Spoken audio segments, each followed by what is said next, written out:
Ricardo. Bueno, buenos días. Bienvenidos al segundo día del Congreso de Articulando el Deporte. Ayer estuvimos muy contentos porque fue una jornada estupenda y hoy las mesas que tenemos, como hemos visto en esta primera, que Marta pues, me ha encantado, pues vamos a tener un buen día. Bueno, como decías muy bien, Ricardo, tengo el honor de presentar esta segunda mesa de hoy, que el título es Medicina Regenerativa en el Deporte. Y bueno, tenemos a dos personas que realmente, pues bueno, estamos muy contentos que hayan dejado también su actividad para venir aquí y estar con nosotros, ¿no? Debido a sus ocupaciones, ¿no? Que son el doctor César Hernández, que es reumatólogo, tiene un amplio currículum, pero bueno, simplemente comentar que pues, es el jefe del Departamento de Medicina de Uso Humano en la Agencia Española de Medicamentos y Productos Sanitarios. Y también, que siempre nos acompañan, de hecho el año pasado lo hicimos online, que entraron, ¿no? Creo que ¿no? Comunicación me dijo que entraron unas 30.000 personas o 35.000, o sea que parece mentira el canal YouTube, ¿no? Y después también nos acompañan siempre en el Congreso de Barcelona, y después a la doctora Sol Ruiz, que es jefa de División de Productos Biológicos, Terapias Avanzadas y Biotecnología de la Agencia Española de Medicamentos Sanitarios, que también un amplio currículum con una gran experiencia en lo que es la medicina regenerativa. Además ha sido responsable del tema europeo de terapia celular de medicina regenerativa, o sea que tenemos dos grandes autoridades aquí. Para nosotros es una gran satisfacción tenerlos aquí, no sé qué palabras decir, pero aparte tenemos que decir que con los pacientes siempre se portan muy bien, siempre nos tienen, cuando llamamos por cualquier cosa, la OACI, la COSAR, nos tienen siempre, pues nos tratan muy bien y tenemos que agradecerlo y hacerlo público. Y después decir que la Agencia Española de Medicamentos ha hecho una labor extraordinaria con el tema del COVID. Extraordinaria. Entonces, lo tenemos que decir. Se ha hecho un trabajo brutal, porque en el momento crucial del COVID pues habían muchos mitos, falsos mitos, cosas que corrían y la agencia no pararon, aparte del momento de la aprobación de las vacunas, pero de todas las cosas que fueron saliendo. Por lo tanto, la Agencia Española de Medicamentos está reconocida como una de las mejores de Europa y del mundo. Tenemos una agencia de medicamentos extraordinariamente buena, con grandes profesionales, y hoy tenemos pues, a dos personas que son altos responsables de esta agencia, ¿no? Por lo tanto, dicho esto, como diría mi doctor Dussuic, que fue mi jefe en Canadá, dicho después de tocar un poco el violín, pero la verdad es que eso lo merece. Por lo tanto, vamos a recibirlos con un fuerte aplauso.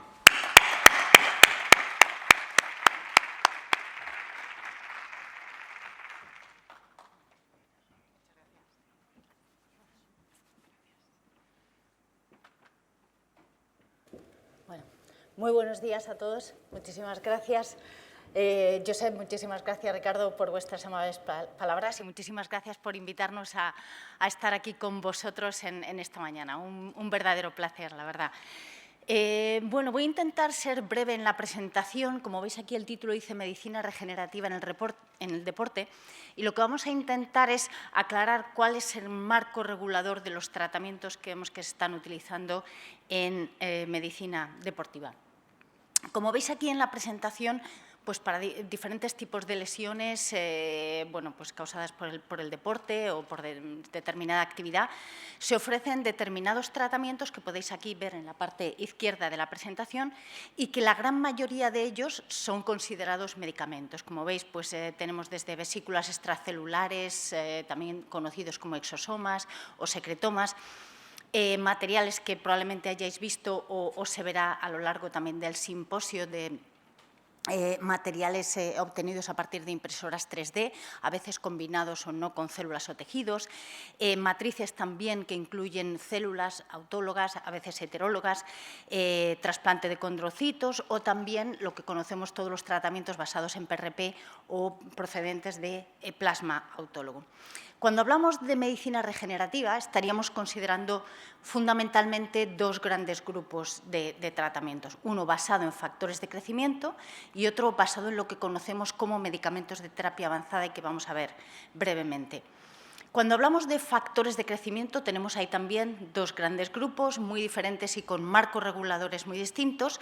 Uno de ellos es el de medicamentos o proteínas recombinantes, otro, como digo, el plasma autólogo y luego otros tratamientos varios que serían medicamentos biológicos. Simplemente como ejemplo, y probablemente lo conocéis, pues tenemos algunos de estos factores de crecimiento recombinantes autorizados por la Agencia Europea de Medicamentos, y aquí tenemos este ejemplo, Inductos o Divotermin alfa, que es un producto que va embebido en una esponja de colágeno y que incluye como principio activo la proteína BMP2 para tratar de estimular la regeneración ósea. Tenemos otro medicamento, este para una aplicación ocular, Oxervate, como veis el principio activo es CG-Nervin, y también es una proteína recombinante que lleva el factor de crecimiento neurotrófico para el tratamiento de queratitis neurotrófica en adultos. Estos serían ejemplos de factores de crecimiento recombinantes que, como digo, son autorizados por la Agencia Europea de Medicamentos, es decir, todos los medicamentos basados en proteínas recombinantes obtenidas por ingeniería genética tienen que seguir este procedimiento de autorización que coordina la Agencia Europea de Medicamentos, en la que participamos todas las agencias de los países representados y que coordina la EMA. Una vez que un medicamento sigue este procedimiento centralizado de evaluación, resulta en una autorización que es única para todos los países de la Unión Europea. La evaluación se hace en 210 días y una vez que se autoriza el medicamento tiene las mismas indicaciones y lo conocemos como ficha técnica y prospecto en todos los países de la Unión Europea. Y solamente quedan a decisión nacional el precio del medicamento y las condiciones de reembolso.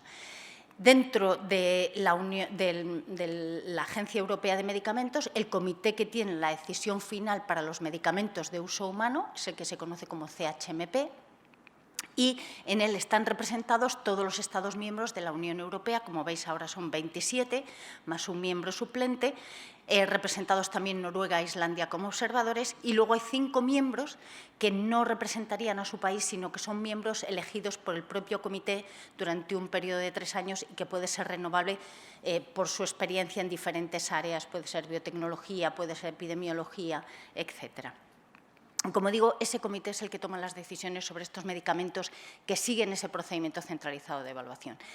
Dentro de los factores de crecimiento, seguro que también muy familiarizados todos con este tipo de tratamiento, el plasma autólogo o PRP, podéis encontrar en la página web de la Agencia Española de Medicamentos toda la información sobre cómo está regulado, y simplemente para dar unas pinceladas tendríamos aquí los 2 documentos que regularían este tipo de tratamientos, como son el informe y la resolución de la Agencia Española de Medicamentos de 2013, que regulan este tipo de tratamientos. Como veis, hay también textos sobre las técnicas de obtención, listado de productos que se consideran sistemas cerrados para la obtención de PRP y preguntas y respuestas. Simplemente esta es una diapositiva resumen sobre cómo está regulado este tipo de medicamento.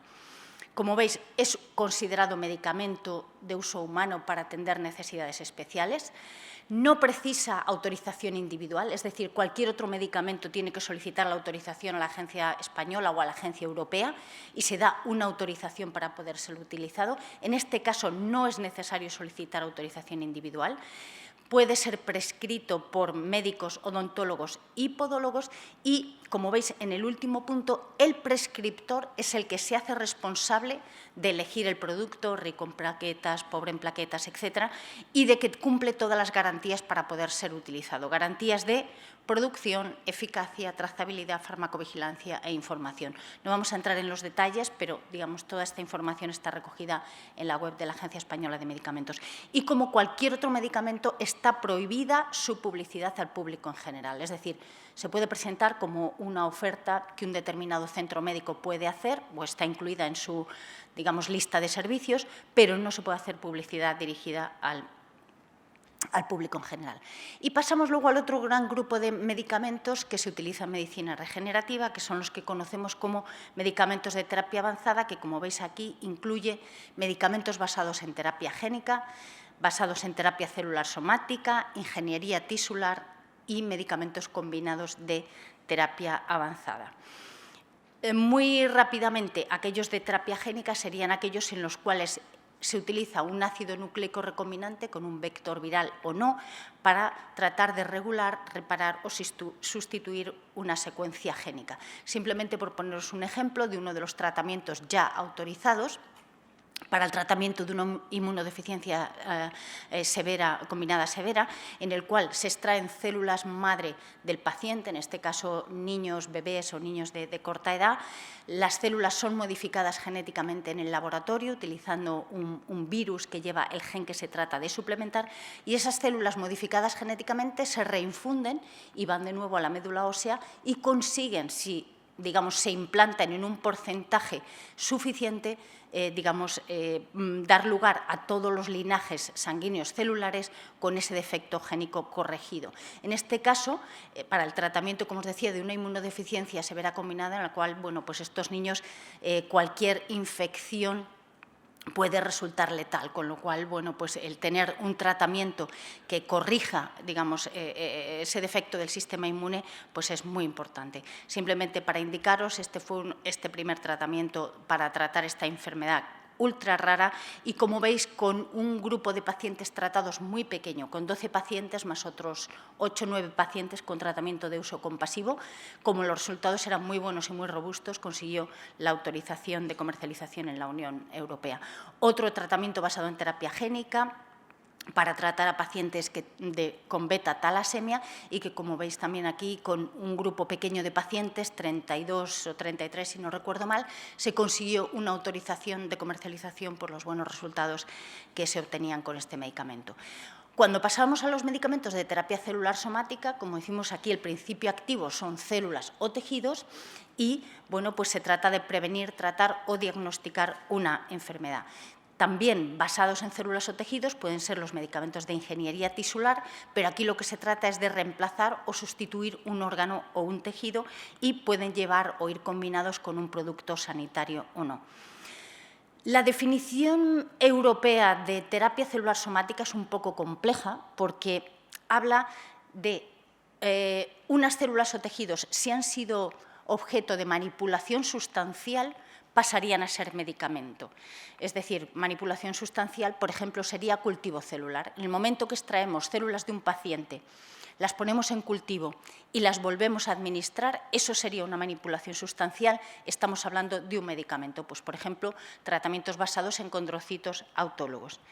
Pero luego hay otra, digamos, característica que puede hacer que un medicamento, por ejemplo, que no haya sido sujeto a manipulación sustancial, es decir, que no haya sido cultivado, pueda ser terapia celular somática, y es si hay un posible cambio de función esencial en esa célula. Aquí, en este esquema, se presenta un ejemplo en el cual, a través de tejido graso obtenido del paciente, en este sistema cerrado que veis aquí, un ejemplo de muchos equipos que ya están comercializados, hay un proceso de digestión, un proceso de separación, y el material que se obtiene se implanta en el paciente. Estamos hablando de un tratamiento autólogo, de un tratamiento que ocurre a veces dentro del quirófano, en el mismo acto quirúrgico, y muchas veces se considera que este tratamiento no sería considerado medicamento. Pues sí, sí puede serlo, dependiendo de su utilización, porque podría haber un cambio de función esencial de la célula. ¿Quién decide esto? Las agencias de medicamentos. Pues en España la Agencia Española de Medicamentos, o podría ser también la Agencia Europea a través del Comité de Terapias Avanzadas. Pongo este ejemplo también de una de las notas informativas que ha sacado la Agencia Española de Medicamentos para tratar de aclarar el marco de este tipo de productos, porque nos llegan a veces consultas, bueno, yo extraigo médula ósea del paciente, la proceso mínimamente sin que haya cultivo y la vuelvo a administrar o la vuelvo a reinyectar en el paciente. Y se cree que por no haber manipulación sustancial, ese producto no está regulado como medicamento, cuando seguramente sí lo está, ¿no? Entonces, habría que consultar con la agencia si cada caso en particular sería considerado bueno, pues un trasplante o realmente sería un medicamento de terapia avanzada. Y como hemos visto, pues también todas estas células pueden utilizarse para el tratamiento, prevención o diagnóstico de enfermedades. Un ejemplo también de medicamento de terapia celular somática ya autorizado, como veis aquí, Darbastrocel o Alofisel, que fue un medicamento desarrollado en España para el tratamiento de fístulas perianales complejas, basado en células mesenquimales halogénicas obtenidas de tejido adiposo. otro ejemplo, aquí que combina también bueno, pues células con un soporte de fibrina, como veis aquí, para tratamiento de deficiencia de células limbares y que está también autorizado en la Unión Europea. Cuando un tratamiento basado en células o tejidos se considera medicamento de terapia avanzada, tiene que cumplir la legislación de medicamentos. Y esto aplica, como veis, bueno, pues a su autorización, o bien de un ensayo clínico, de un uso compasivo, autorización de comercialización, etc. Tiene que cumplir unas garantías de calidad, seguridad y eficacia que van acordes al estado de desarrollo del producto. Y tiene que cumplir las normas de correcta fabricación para su producción y control, normas GLP para los estudios no clínicos y normas de correcta práctica clínica para los estudios clínicos.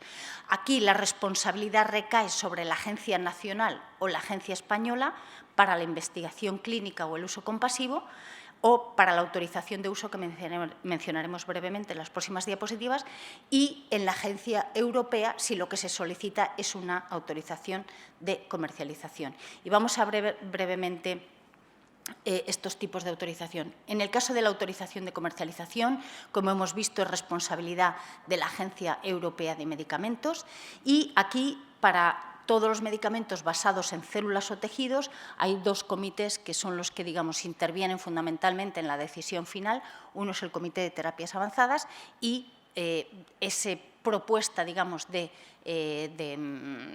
resolución positiva o negativa va al Comité de Medicamentos de Uso Humano. Como lo hemos visto, este comité está formado por 27 representantes más 5 miembros adicionales, y hasta la fecha la Agencia Europea de Medicamentos ha dado una opinión positiva a 20 medicamentos de terapia avanzada. No vamos a verlos en detalle, pero como veis aquí, están en azul aquellos que serían basados en células y en rosa fucsia aquellos que serían terapia génica o células modificadas genéticamente.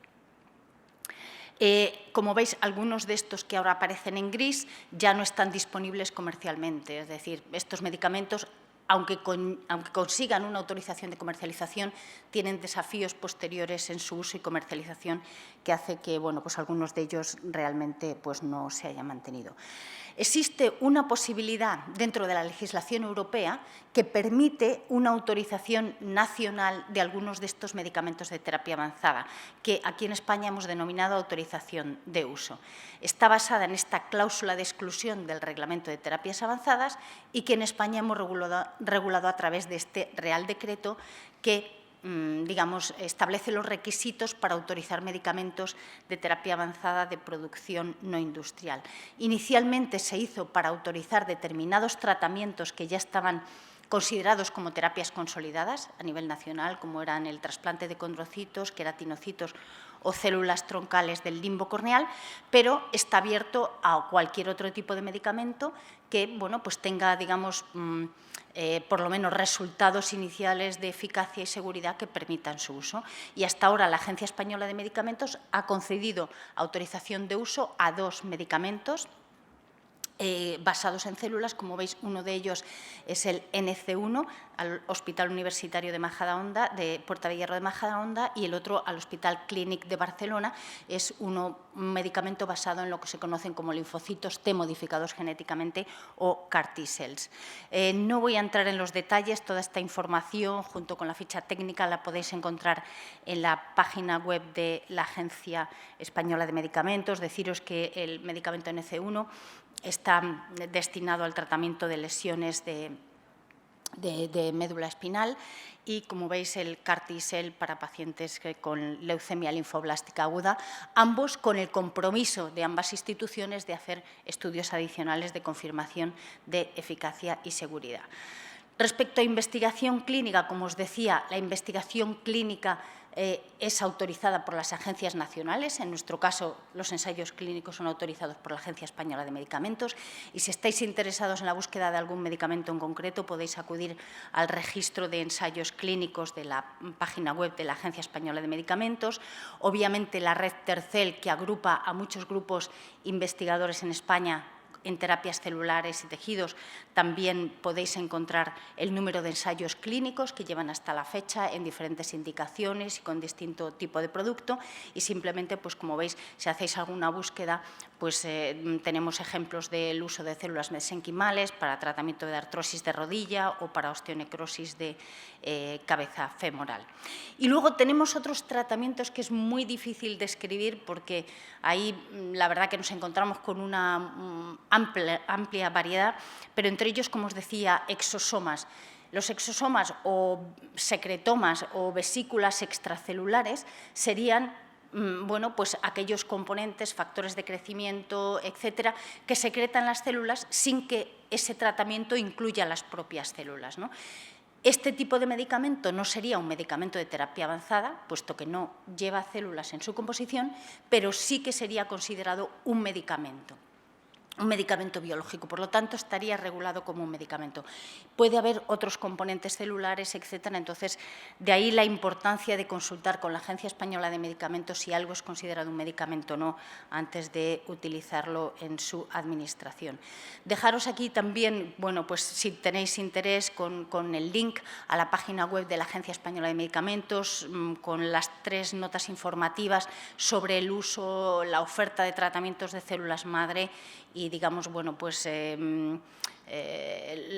las precauciones, digamos, que habría que tener en cuenta ante la oferta de cualquier tratamiento basado en estos tipos celulares. Aquí podéis encontrar también toda la información sobre cómo están regulados los medicamentos de terapia avanzada y, en cualquier caso, también a través de la Oficina de Innovación estamos abiertos a discutir cualquier proyecto que cualquier grupo investigador tenga en marcha, cualquier consulta. Intentamos organizar las reuniones lo más rápido posible y hay un diálogo continuo de cara a si existe un tratamiento innovador, pues poder agilizar el desarrollo lo más posible. Con esto, pues muchísimas gracias por vuestra atención.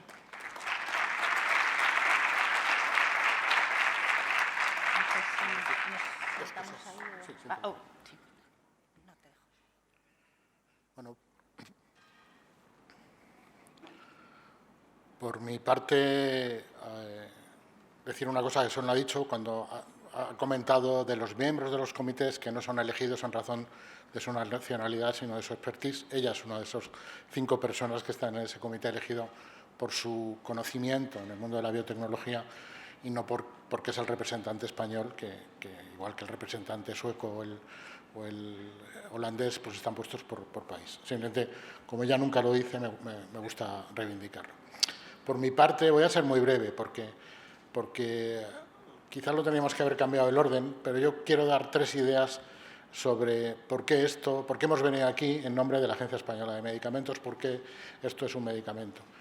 Yo, entre las cosas que soy, aparte de reumatólogo,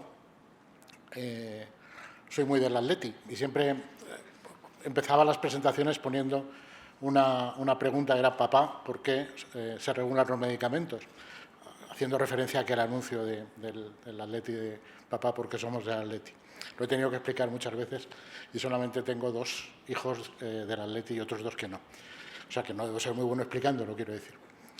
Bueno, ¿por qué se regulan los medicamentos? Se regulan los medicamentos porque los medicamentos antiguamente se vendían en carromatos. Iba la gente por las ferias y vendía remedios, elixires, pero llegó un momento en que eso no tenía ningún sentido y había que estandarizar de alguna manera aquello que se vendía. Y aquello se empezó a estandarizar y empezó a haber, pues esta cosa que se empieza a llamar medicamentos de fabricación industrial. Pero hubo algo que lo cambió todo y la gente de mi edad lo conocerá, que es la crisis de la talidomida. En finales de los años 50, primeros 60, por razones que no vienen al caso, pues se coló un medicamento, no se tenía que haber colado, y produjo una crisis sanitaria que realmente fue muy impactante, sigue siendo muy impactante. Una de las primeras cosas que yo tuve que hacer cuando llegué a la agencia, hace ya 13 años, fue recibir a pacientes de talidomida, no a los españoles, a la Asociación Europea, que estaba haciendo visitas a todas las agencias. Aquello marcó un antes y un después porque marcó una nueva regulación, marcó una nueva legislación de qué cosas había que pedir para que algo reivindicara ser un medicamento. Los medicamentos, lo que reivindica ser medicamento, lo ha contado Sol muy bien, tiene que tener pruebas de calidad, seguridad y eficacia, es decir, tiene que estar hecho de una manera estandarizada, de forma que el riesgo de que eso tenga defectos sea mínimo o controlable como poco, tiene que demostrar que es eficaz para aquellas cosas a las que quiere reivindicar que es útil, y el beneficio que se obtiene no tiene que superar los riesgos que se corren. A veces esto es una cosa que utilizamos nosotros, que es la relación beneficio-riesgo. Yo podría autorizar una cosa con mucho riesgo para curar un paciente al 100% de cáncer. ¿Por qué? Porque el riesgo del cáncer podría ser superior. Pero no podría autorizar una cosa de mucho riesgo para curar la calvicie, por ejemplo, ¿vale? O para que tengamos pelo aquellos que nos hemos ido quedando calvos, porque no tiene sentido correr un riesgo para eso. Aquí entra el riesgo individual, pero esto lo dejaremos para otro día. Porque no quiere decir que no haya algún calvo que no quiera a toda costa tener pelo, está demostrado, pero bueno. Esto lo que hace es, bueno, definir un marco regulatorio que realmente es difícil de completar, porque por un lado tenemos en una mano que alentar la ciencia que no para, la ciencia que continuamente está aportando nuevas soluciones, pero por otro lado tenemos que comportarnos como el portero que deja que las cosas que pasen, la sociedad, en fin, estén aceptadas, por decirlo de alguna manera. Y ese trabajo no es fácil, ¿vale? He dicho que era reumatólogo. Cuando me convertí en regulador, siempre en todas las charlas que doy también digo que por favor no le digáis a mi madre que soy regulador, porque ella sigue pensando que soy traumatólogo, ni siquiera reumatólogo, lo cual a sus ojos es bastante mejor que lo que yo hacía. Ya esto ni quiero. Pero es un trabajo difícil este de la regulación, porque como decía don Mendo, es muy fácil pasarse o no llegar. Y el no llegar da pavor, pues indica que mal tasas y eres del otro deudor, más hay de ti si te pasas es peor. Y ese delicado equilibrio entre lo que la sociedad necesita y demanda y hay que alentar en base a la ciencia, luego tiene que haber un momento en el que se rinda cuentas de lo que se está poniendo a disposición de los ciudadanos. Porque cuando hay algún problema, como ocurrió con la talidomida, y ha habido algunos otros después no tan famosos, nadie piensa quién desarrolló esto, ni siquiera quién lo fabrica. Lo que normalmente lo que se dice es dónde estaba el regulador que tenía que estar vigilando en este cruce para que esto haya pasado y haya terminado produciendo algún tipo de problema. Por eso, a veces la regulación, en fin, tenemos, y en parte hay que reconocerlo, es así, fama de lentos, porque determinado tipo de cuestiones solamente se pueden abordar cuando hay evidencias abrumadoras. Hay que dejar que entre medias la cosa funcione, pero no tanto como para que eso se convierta en algo que no se pueda controlar. Por ejemplo, cuando decidimos meternos en una cosa tan complicada desde el punto de vista del medicamento como era el PRP, lo que básicamente, lo quiero decir aquí, queríamos evitar es que esto se utilizara en peluquerías, que era donde se estaba empezando a utilizar. Esto en manos de profesionales sanitarios, pues podemos permitirnos un cierto margen de ver, en fin, de controlar calidad, de cómo se genera evidencia sobre la utilidad, pero lo que no podíamos permitirnos es esto que saltara del mundo sanitario a otro tipo de mundo. Y ahí es donde decidimos meternos en un marco que luego, en fin, nos está costando ir llevándolo hasta sus últimas consecuencias. Y nada más, lo ha dicho Sol, pese a todo, pese a ser reguladores, somos personas humanas y por lo tanto estamos a vuestra disposición para cualquier tipo de proyecto que se quiera desarrollar. Es decir, nosotros no solamente nos consideramos guardianes de unas determinadas puertas, sino facilitadores para que cualquiera que quiera desarrollar algo que tenga relación con todo esto, pues lo pueda hacer, ¿vale?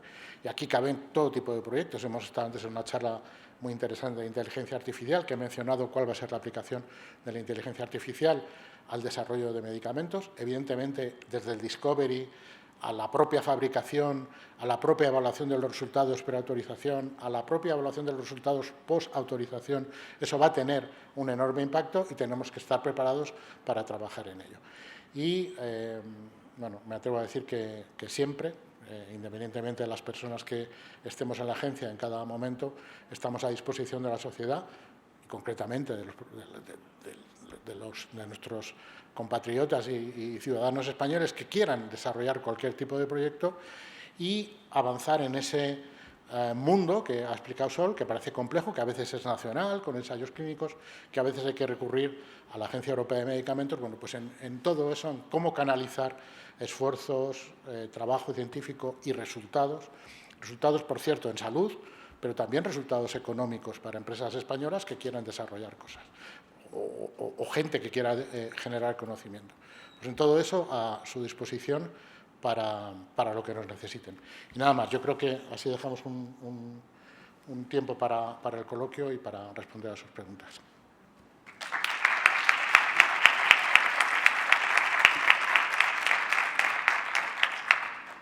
Muchísimas gracias, doctora Ruiz y doctor Hernández, por esta magnífica presentación, que muy clara, muy clarificadora, de este marco que a veces complejo, ¿no? Marco regulatorio, pero lo habéis explicado muy bien y además, pues, bueno, nos consta personalmente siempre el apoyo y que tenéis a todas las iniciativas que se pueden hacer en caso nuestro de pacientes de AFID, ACOSAR y de otras, y por supuesto de empresas y de profesionales sanitarios. Yo creo que es muy importante esto que han explicado, ¿no? Que cualquier proyecto o iniciativa, pues la agencia pues está allí para asesorar, apoyar, etcétera. Creo que esto es muy importante, ¿no? Dicho esto, pues para un par de preguntitas, si hay alguien que tenga... Muchas gracias a los dos, unas ponencias excelentes. Yo también soy reumatólogo, pero como usuario, ¿qué debería conocer un paciente o qué debería preguntar un paciente para saber si el producto X o Z que le están administrando es un producto regulado, un producto autorizado o es un fruto de la nada? ¿Cómo se debe informar o cómo puede acceder el paciente directamente a esta información para cualquiera de los dos? Sí, pues Yo diría que hay dos cosas básicas. Lo primero es, ¿de qué estamos hablando? Medicamentos hacen frontera con muchas otras cosas, con transfusiones de sangre o de plasma, con productos sanitarios, con productos dietéticos, ¿vale? Cuando a alguien le ofrecen algo, yo creo que hay que preguntarle al médico, usted lo que me está ofreciendo, ¿qué es? ¿Es un producto sanitario? ¿Es un medicamento? Porque eso marca, de alguna manera, en qué circunstancias se puede estar utilizando. Por ejemplo, un producto sanitario pues tiene que tener un marcado CE, y esto es lo primero que yo le pediría a alguien que me esté prescribiendo o recomendando la utilización de un producto sanitario, y eso conlleva una serie de información y un trabajo detrás para conseguir ese marcado CE. Y dentro de medicamento, ya me voy a centrar esto porque es mi campo, cuando alguien dice, no, esto es que es un medicamento. Bueno, no lo he dicho antes, un medicamento, la definición que tiene es que es un producto que se utiliza para tratar, prevenir o diagnosticar una determinada enfermedad y que además hace su efecto por mecanismos farmacológicos, inmunológicos, etcétera. Por ejemplo, la definición de producto sanitario es muy parecida, pero los efectos no son estos. Por ejemplo, ¿qué diferencia una crema que me pongo en el labio para un herpes? Y que puede tener a lo mejor incluso un medicamento, pero si el efecto es barrera, es físico, no es un medicamento. Mientras que si el efecto es virucida, es decir, entonces, ahí sí que sería un medicamento, ¿vale? Pero bueno, voy ahora al campo de medicamentos. Si lo que me están ofreciendo es un medicamento, aquí en España solamente se pueden utilizar medicamentos en condiciones que están autorizadas por la agencia. Y esa puede ser que cuente con una autorización de comercialización, punto número 1, se puede encontrar esa información en la página web de la agencia, que esté sometido a un ensayo clínico y, por lo tanto, la información que tiene que recibir el paciente, perdón, lo he dicho un poco, uno, que esté autorizado. Y luego, en los no autorizados puede estar o sometido a un ensayo clínico o ser un tratamiento de uso compasivo. Cualquiera de los dos casos tiene que haber algo que esté autorizado por la agencia, o bien el uso compasivo o bien el ensayo clínico. Todo lo que caiga fuera de eso, o una autorización de comercialización o de uso, también lo he explicado, o un ensayo clínico o un uso compasivo, no se puede hacer con un medicamento. Por lo tanto, si un médico no es capaz de aportar algo que diga me estoy moviendo en este marco, eso sería un motivo para sospechar que lo que me están ofreciendo no está en ese marco, o no me lo están explicando bien, o me están tratando de contar una cosa que no es. No sé si he sido claro en eso. Sí, y yo añadiría también, si un medicamento está dentro de un ensayo clínico, no se puede digamos, el coste no corre a cargo del paciente, Bueno. si es una investigación clínica. Entonces, en el momento que a alguien le ofrecen un tratamiento y dice, no, el coste es este, bueno, pues ahí ya indagas. Es un medicamento que está autorizado, como ha dicho César, es un uso compasivo y en qué condiciones se me está administrando, ofreciendo este tratamiento. Sí, este tema es muy importante. Carmen Sánchez, tesorera de ACOSAR. Muchas gracias. Ha sido una ponencia muy enriquecedora. Les felicito. Y yo quería insistir en esto de los medicamentos de uso compasivo. ¿Por qué se les añade esa coletilla de uso compasivo que no se venden en farmacias, que tiene que ser con una receta especial? Todo esto quiere decir que tiene muchos más efectos secundarios que otros medicamentos que no estarán aprobados, supongo, por la Agencia Europea del Medicamento, pero que no están apartados, o no sé, de estos medicamentos de uso compasivo. Sí, el nombre compasivo la verdad es que a todo el mundo le inquieta mucho, porque parece... Sí. A ver, cuando un medicamento se autoriza, cuando llegamos a ese punto en el que pasa a estar autorizado, hay alguien, este comité que ha dicho Sol, que pone una especie como de sello de calidad diciendo los beneficios superan los riesgos.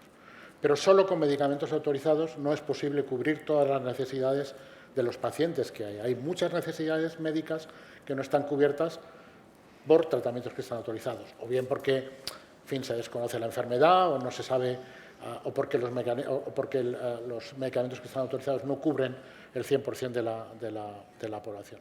Por lo tanto, en base a esa necesidad que hay clínica de gente que necesita tratamientos pero no se encuentra dentro del autorizado, digamos ahí esta otra parte preautorización, que son los ensayos clínicos. A nosotros idealmente, ¿qué nos gustaría? Pues que hubiera ensayos clínicos para todo tipo de cosas y que por lo tanto los pacientes pudieran entrar, porque es un entorno mucho más controlado y que además permite generar evidencia para luego ver si se autoriza algo o no. Pero claro, eso tampoco cubre todo, no puedes tener ensayos clínicos autorizados para todo el mundo. Entonces hay estas situaciones donde alguien puede encontrar para una enfermedad que tiene un profesional sanitario que dice, mire, yo que estoy obligado a ofrecerle lo mejor que yo pueda para el tratamiento de su enfermedad, no tengo un medicamento autorizado, pero hay algo que está en desarrollo, que a lo mejor podría funcionar, todavía no tengo el 100% de seguro porque todavía no está autorizado, pero creo que en su caso podría irle bien.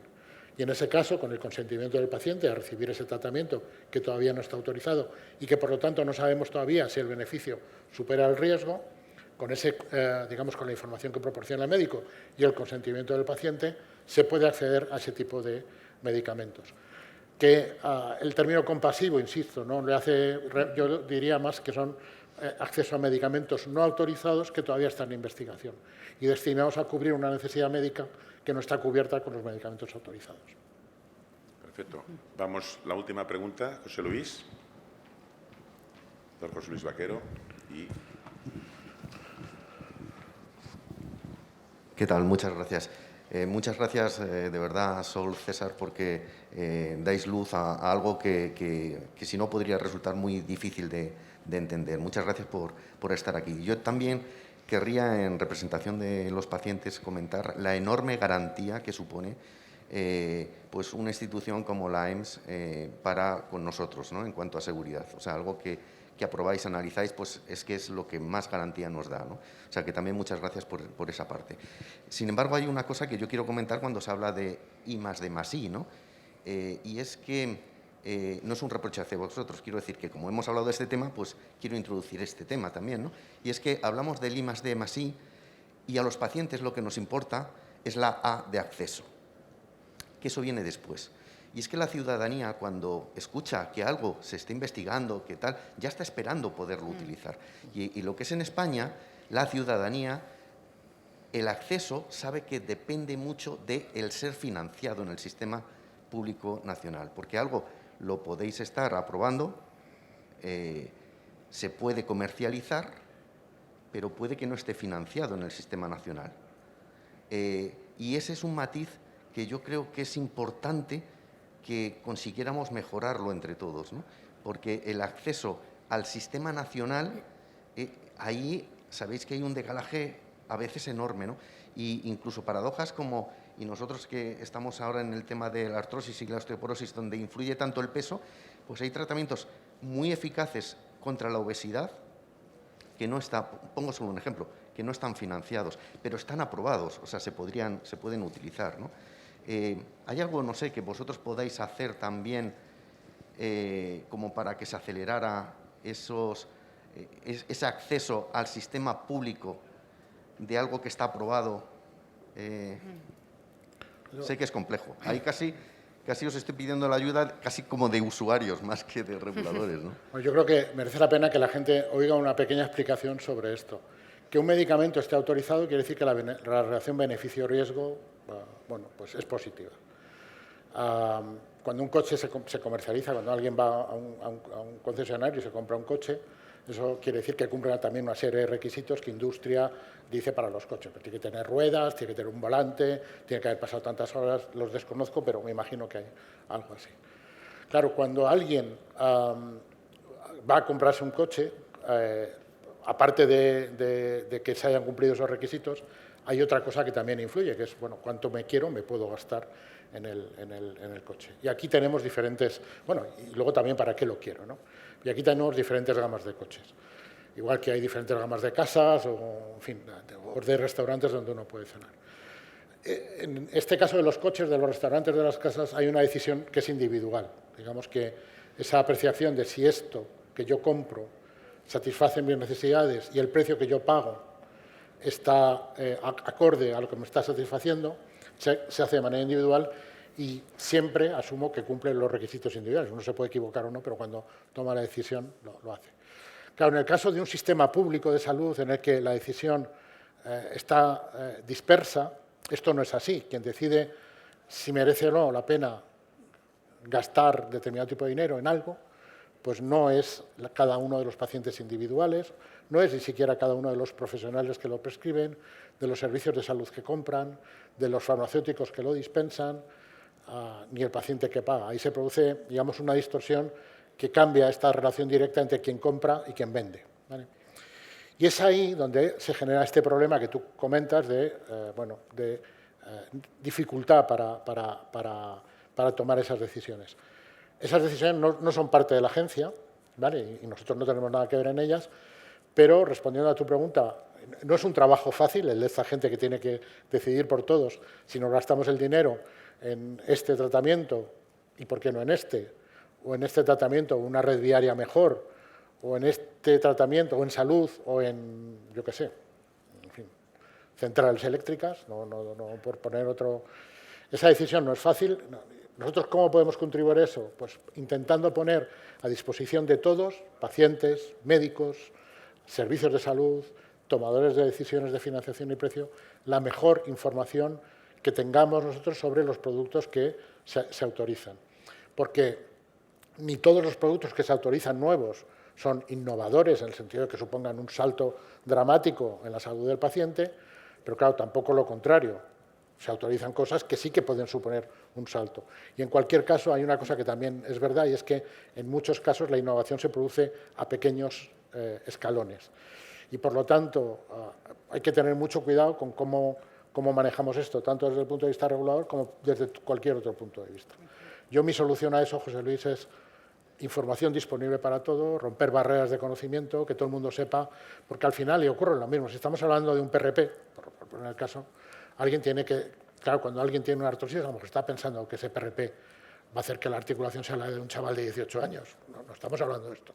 Estamos hablando de cómo mejora esto determinado tipo de escalas, cómo puede permitir una mejor funcionalidad, cómo puede permitir una mejor calidad de vida. Y todo esto, para que la gente reciba información fiable, tiene que estar medianamente estandarizado. Tenemos que ser capaces de decirle, mire, es probable que eso le mejore un 20% en el dolor, por ejemplo. ¿Vale? Y que luego ya la gente tome las decisiones de si le merece más la pena comprar el Citroën C4 o el Mercedes clase A, ¿vale? Y sabiendo qué es lo que ofrece cada uno, porque al final, en este caso concreto del Citroën C4, todos tienen volante, 4 ruedas, y todos nos llevan de aquí a Sevilla en 4 horas y media o 5. ¿Vale? Pues muchas gracias. Bueno, damos un gran aplauso. Tenemos más rato. Muchas gracias. Pero bueno, no os mováis porque tenemos una sorpresa para vosotros. ¿Vale? Hombre, claro, una sorpresa tenemos que hacer, que si no tiene gracia esto, somos divertidos, Sí. Pero tenemos que bailar o algo. No tenéis que bailar, no, pero vale, bueno. vale. Bueno, si conviene para que el Atlético Madrid sea campeón de Liga, bailamos, pero bueno. A ver, nosotros os queremos agradecer en nombre de UAFI y de ACOSAR la cantidad de gestiones y siempre el que vengáis aquí, que os expliquéis tan bien, que no podéis imaginar lo que ayudáis a tanta gente, ¿no? Porque nosotros recibimos muchas llamadas de pacientes, ¿no? Que si me voy a hacer esto de las células madre, que si puedo ir, en fin, toda esta información es fundamental, ¿no? Para los pacientes, ¿no? Pero bueno, es el agradecimiento. Y entonces, el año pasado, ya en el Congreso de Barcelona, que tú te salvaste por poquito, pero en el Congreso de Barcelona pensamos que teníamos que hacer una distinción a personas especial, que son un pequeño detalle, simplemente es un reconocimiento a personas que dijéramos, pues, están ayudando de forma muy importante a la UAFI, ¿no? En el sentido por su dedicación y aparte en situaciones a veces de trabajo, etc., ¿no? Ayer dimos este premio al presidente del Comité Olímpico Español, al presidente del Atlético de Madrid, al doctor Guillén, al doctor Cugat, y ahora os lo damos a vosotros. Entonces, esto es el árbol de la vida. Sí, este es un árbol de la vida. Personalizados. Sí, además está personalizado. O sea que hemos hecho un poco, bueno, el equipo de UAFI ha hecho un poco de investigación de la María Teresa. Sí. Entonces hay cosas que probablemente pues, son cosas tuyas, Entonces me refiero en el sentido que te gustan y esperemos que lo hayamos acertado. Y eso es para que simplemente pues, te acuerdes de nosotros cuando lo tengas ahí. Me acuerdo, seguro. Y agradecerte siempre tu disposición y gran ayuda que nos has hecho. No, muchísimas gracias. Es un pequeño Felicidades. detalle, Muchísimas gracias. Y a tú exactamente igual. Muchísimas gracias, de verdad. Para César. Precioso. Está personalizado. Me parece que te han puesto algo del Atlético de Madrid. Ay, no, cayó.